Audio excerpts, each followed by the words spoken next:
اگست کو سورج گرہن، سائنسی حقیقت یا اللہ کی نشانی؟ 2 اگست کو اس صدی کا سب سے خوفناک اور حیرت انگیز سورج گرہن لگنے والا ہے، جب دنیا چند لمحوں کے لیے مکمل تاریکی میں ڈوب جائے گی۔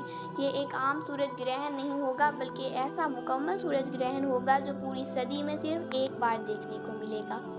اس دن زمین کے بڑے حصے پر تقریباً 6 منٹ تک مکمل اندھیرا چھا جائے گا۔ نہ دن کا اجالا ہوگا، نہ سورج کی روشنی، صرف خاموشی، گہری تاریکی اور ایک عجیب سی خاموش فضا ہوگی۔ یہ فلکیاتی منظر اس لیے بھی خاص ہے کیونکہ اس دن زمین سورج سے سب سے زیادہ فاصلے پر ہوگی، جسے سائنسی زبان میں ایفلیون کہتے ہیں، اور چاند زمین سے بالکل قریب ہوگا، یعنی پریٹھی پر۔ یہی وہ 2 عوامل ہیں جو ایک ساتھ واقع پذیر ہوں تو چاند سورج کو مکمل طور پر ڈھانپ لیتا ہے اور دنیا میں مکمل اندھیرا چھا جاتا ہے۔ اس خاص گرہن میں سورج مکمل 6 منٹ اور 23 سیکنڈ کے لیے نظر نہیں آئے گا۔ یہ اس صدی کا سب سے طویل مکمل سورج گرہن ہوگا۔ اگلی بار ایسا منظر شاید 100 سال بعد دیکھنے کو ملے۔ یہ گرہن یورپ، شمالی افریقہ، مشرق وسطیٰ اور ایشیا کے کچھ حصوں میں دیکھا جائے گا۔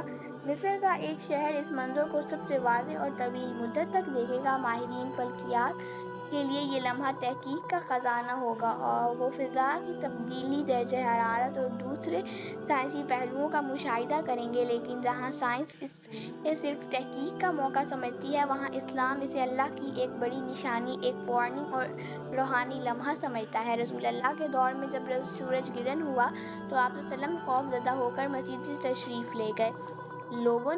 لوگوں کو نماز، توبہ، استغفار اور اللہ کی طرف رجوع کی تلقین کی۔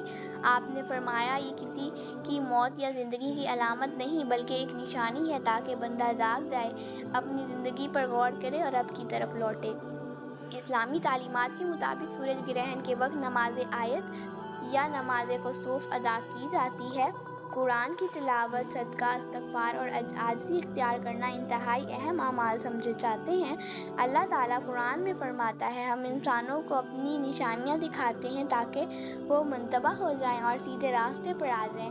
جب ہم ایسے فلکیاتی مظہر پر غور کرتے ہیں تو قیامت کے ان لمحات کی یاد تازہ ہو جاتی ہے جب سورج بے نور ہو جائے گا، چاند پھٹ جائے گا اور آسمان کا رنگ بدل جائے گا۔ لہٰذا یاد رکھیں، یہ صرف سائنسی واقعہ نہیں بلکہ اللہ تعالیٰ کا ایک پیغام ہے۔